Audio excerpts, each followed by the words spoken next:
I think everybody in the building knows.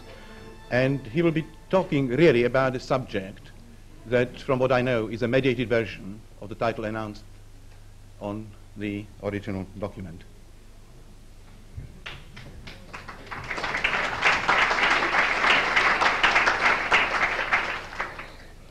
Thank you. To follow John Haydock and Peter Eisenman, at the occasion of the celebration of the life of Alvin Boyarsky, you know I taught in all the 3 schools, is of course an impossible task. So I brought a lot of slides. To talk about Alvin, or to talk about things in the context of Alvin, is also a very difficult thing, insofar as it is for me a very unmediated experience. It's a very direct one, where over a number of years, things which were very formative in my own life took place, but I'm pleased to know they were not only my own life, they had to do with the history of architecture in the last 20 years. And what I would like to try to do tonight, this afternoon, is not so much go into the extent of a title of a talk that was given several months ago, but still touch upon issues of the city, but as related maybe to the history of the A at some moments, and also maybe with images touch upon a current piece of work, a project which is located in Lausanne. It's a project on which we're working at the moment, and maybe the reason why I show it is that Alvin always told me about this project that I should cut the crap and only work on that one and stop running around. Alvin was a tremendous editor, as we all know, and maybe this talk is not as edited as it should be. But in many ways, I will try to touch upon 4 moments at the A through 4 texts that were written at the time. And as I said, simultaneously have a series of images that are directly related to that project, which is currently underway. I will have to know, I turn the images off, how to change the slides. Forward, I see. Thank you. Alvin, as we all know, was, as his son described him, a city rat, spending much time in antiquarian bookshops. We spent times also together in flea markets and sometimes in art galleries, which are, as we all know, the flea markets of our mediated society. In many ways, some of those experiences were not unlike surrealist discoveries, collage, walks. And at the time when at the A we were trying to find a vocabulary which was outside the prevalent mode of discourse, which was the discovery of the rediscovery of the 18th and the 19th century and the plastic and cardboard images of gables and Doric columns, some of us, many of us tonight here today, were looking at perhaps other times and other avant-gardes. This is a text that was written in 1974 about surrealism. In 1933, André Breton published the last issue of Le Surréalisme au service de la Révolution. It contains a survey entitled Sur certaines possibilités d'embellissement irrationnel d'une ville. on certain possibilities of irrational embellishment of a city. Breton's irrational beautifying of the city took the form of a particular manipulation of Paris monuments. The obelisk will be moved to the entrance of the abattoir and held by an enormous gloved female hand. Or the column at the Place Vendôme will be replaced by a factory chimney with a naked woman climbing up it. In the same survey, Tzara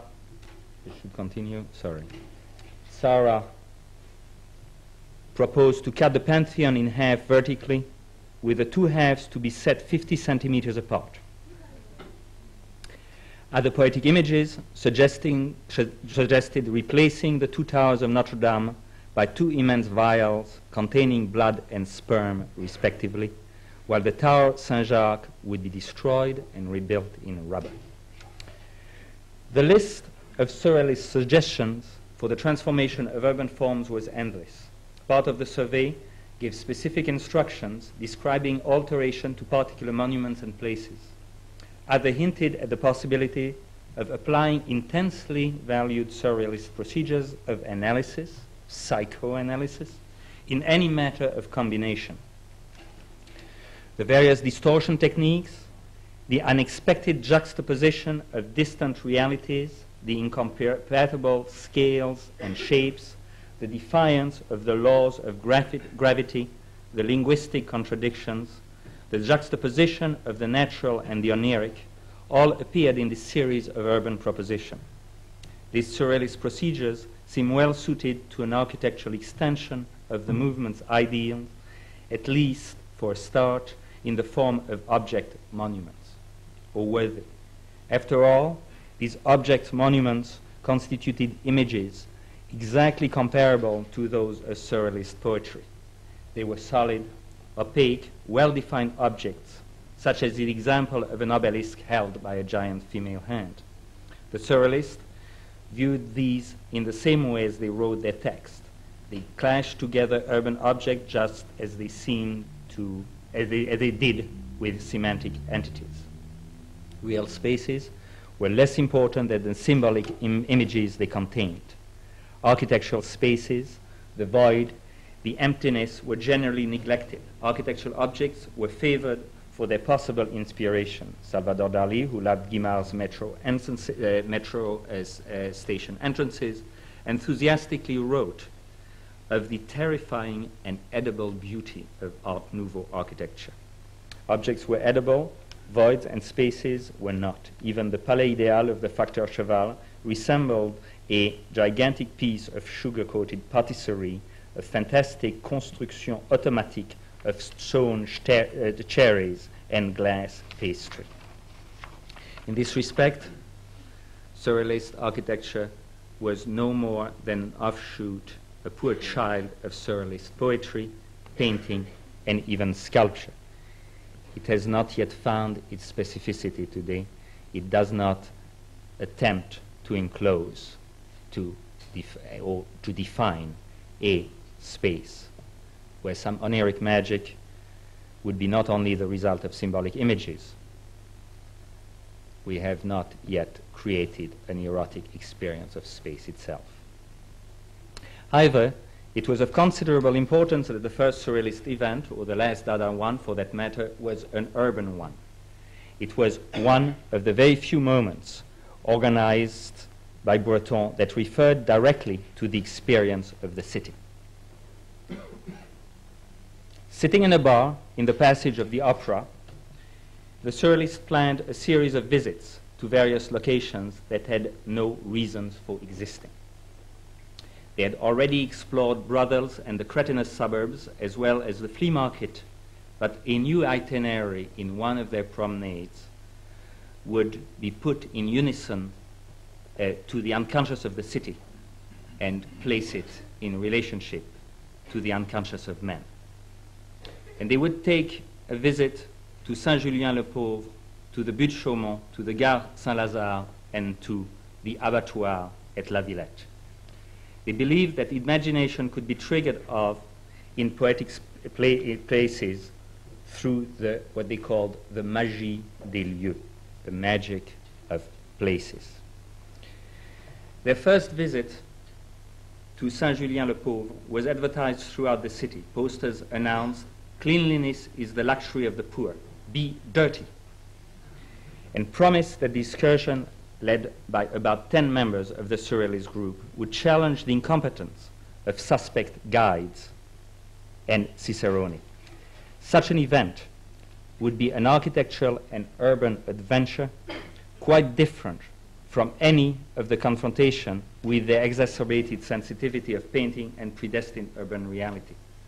The first excursion on 14th April 1921 was an abysmal failure. It rained and no tourist came. All future tours were cancelled. The result of that rainy day led to the predictable mood which is said followed every, I think, we're turning back, and this is not part of our mediated experience. The result of that rainy day led to the predictable mood which is said followed every Dada demonstration, collective nervous breakdown. Yet this experience was, in Surrealist terms, a key attempt to destroy the old antinomy between dream and action, between imaginary space and real space. As such, it went far beyond their later painterly exploration, which obsessively visualized the poetic images that they loved so much.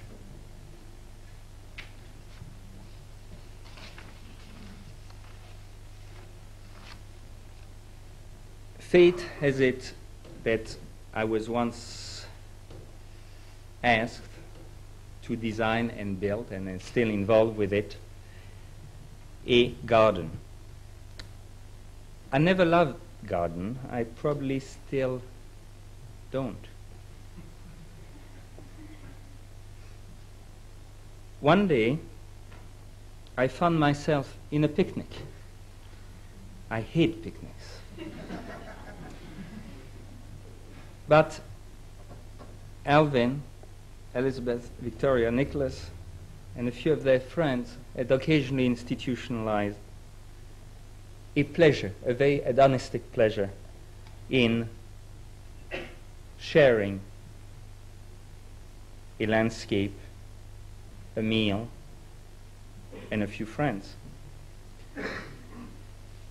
And I realized that day that they knew so much more than I ever would about garden. But I also remembered that in 1765, Laugier suggested, Laugier, the architectural theorist, suggested a dramatic deconstruction of architecture and of its convention.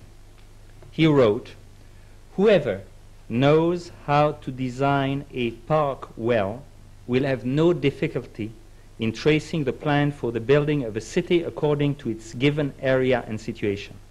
There must be regularity and fantasy, relationships and oppositions, and casual, unexpected elements that vary the scene. Great orders in the detail, confusion, uproar, and tumult in the whole."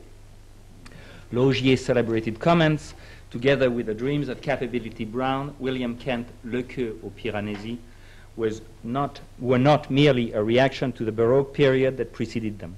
Rather, the deconstruction of architecture they suggested was an early venture into the realm of pleasure against the order of time. Take Stowe, for example. William Kent's park displays a subtle dialectic between organized landscape and architectural elements. The Egyptian pyramid, the Italian Belvedere, the Saxon temple, but these ruins are to be read as less as elements of a picturesque composition, such as the dismantled elements of order. Yet, despite the apparent chaos, order is still present as a necessary counterpart of the sensuality of the winding streams. Without the signs of order, Kent's park would lose all reminders of reason. Conversely, without the traces of sensuality, trees, edges, valleys, are only symbols that would remain in a silent and frozen fashion.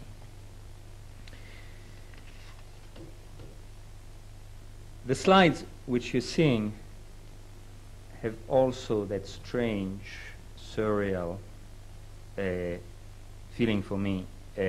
Lausanne, the city where I was born, is a city which is strangely three-dimensional, where you enter a building on the 6th floor and come out on the ground floor, and where kids escape and disappear in the meanders of the unconscious through a great pleasure, a physical pleasure of the three-dimensional city.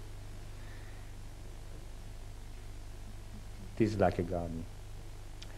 Built exclusively for delight, gardens are like the earliest experiment in that part of architecture that is so difficult to express with words or drawings, pleasure and eroticism. Whether romantic or classic, gardens merge the sensual pleasure of space with the pleasure of reason in a most useless manner.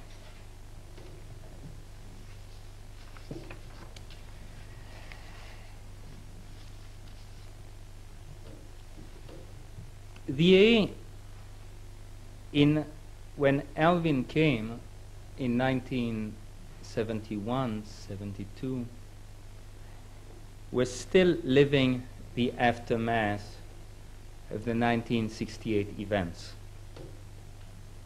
Covent Garden was at the center of all conversations. Someone who may be here tonight, Brian Anson, was an Irish revolutionary whose passion for the conservation of areas of the city pre-announced what very conservative groups would do 10 years later.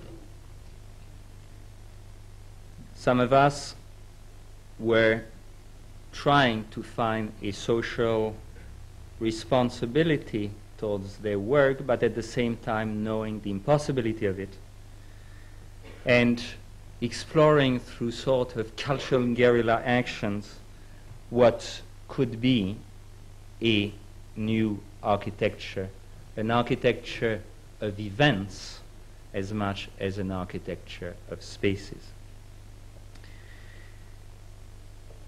In a way, that role of events, not quite in the same events as Peter Eisenman was talking about a few minutes ago, events that were, again, unmediated. They had to do with real movements, real bodies in real spaces, even though we know that this is a construct, that this is an illusion to think there are such things as real bodies and real spaces.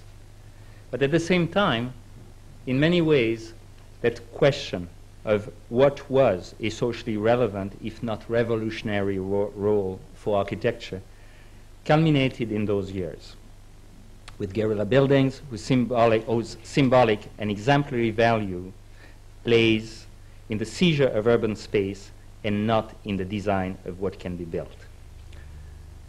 1970, 1971, on the cultural plan, on the cultural front, you may remember the plans for surrealist destruction of established value systems that were devised by Italian radical designers, Superstudio, Archizoom, and others. This nihilistic prerequisite to social and economic change was a desperate attempt to use the architect's mode of expression in order to denounce institutional trends by translating them into architectural terms, ironically verifying where the system was going by designing cities for a desperate future. Not surprisingly, it was the question of the production system that finally led to more complex and realistic proposals. Aimed at redistributing the capitalist division of labor, they sought a new understanding of the technician's role in building. in terms of a reasonable partnership directly involved in the production cycle. You all remember Manfredo Tafuri. Thus, shifting the concept of architecture towards the general organization of building processes. That, of course, would not satisfy many architects, for it was the very unreal or unrealistic position of the artist or architect that might have been or was its very reality. Thus, architecture in its long-established isolation contains more revolutionary power than its numerous transfers into the objective realities of the building industry or social housing. Thus, the social function of architecture lies into its very lack of function. So just as the surrealists could not find the right compromise between scandal and social acceptance, architecture seems to have little choice between autonomy and commitment, between the radical anachronism of Schiller's courage to talk of roses and society. If the architectural piece renounces its autonomy by recognizing its latent ideological and financial dependency, it accepts the mechanism of the society. If it sanctuarizes itself in an arts for art's sake position, it does not escape classification into existing ideological compartments. So architecture seems to survive only where it negates itself, where it saves its nature by negating by negating the form that society expects of it. I would therefore suggest that there's never been any reason to doubt the necessity of architecture, for the necessity of architecture is its non-necessity. It is useless, but radically so. Its radicalism constitutes its very strength in a society where profit is prevalent. Rather than an obscure artistic supplement or cultural justification for financial manipulations, architecture is not unlike fireworks, for these empirical apparitions, as Adorno puts it, produce a delight that cannot be sold or bought.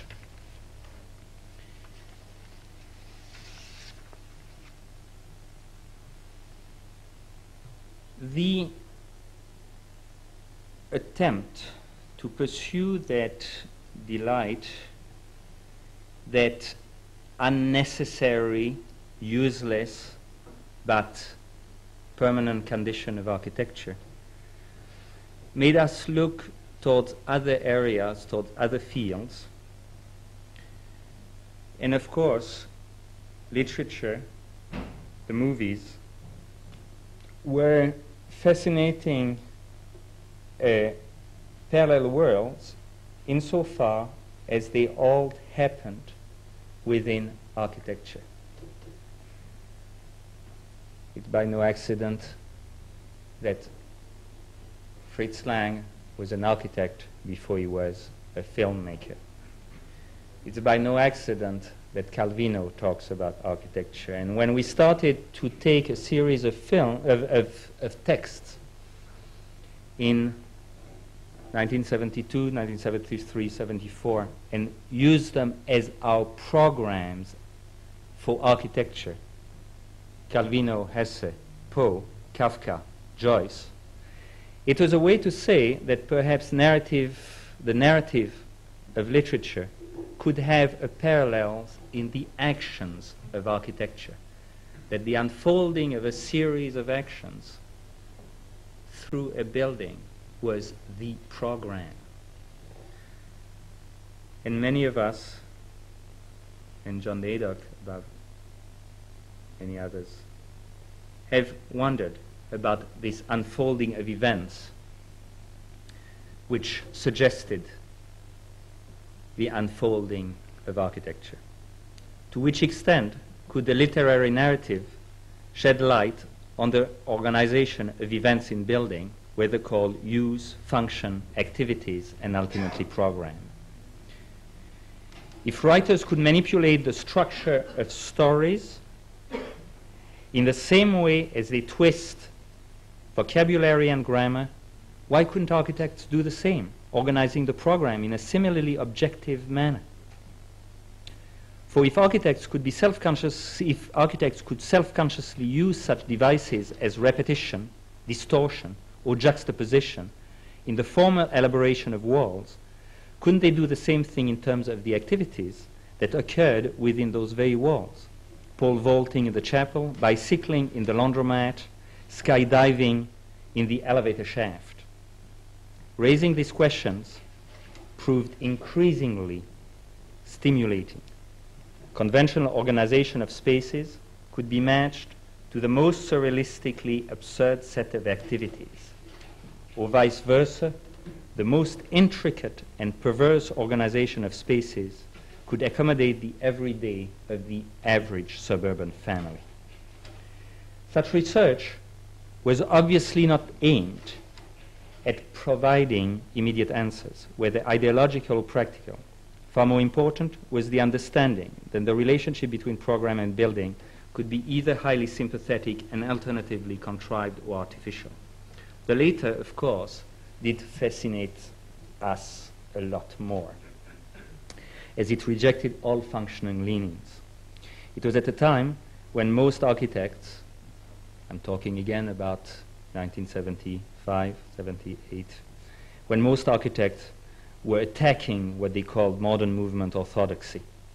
We simply, and here when I say we, it's many people at the faculty members, students, refused to enter those polemics, viewing them as stylistic or semantic battles. Moreover, if this orthodoxy was often attacked for its reduction to formal manipulations, we refused to enter it with our own metaphors. Issues of intertextuality, multiple readings, and dual coding had to integrate the notion of program.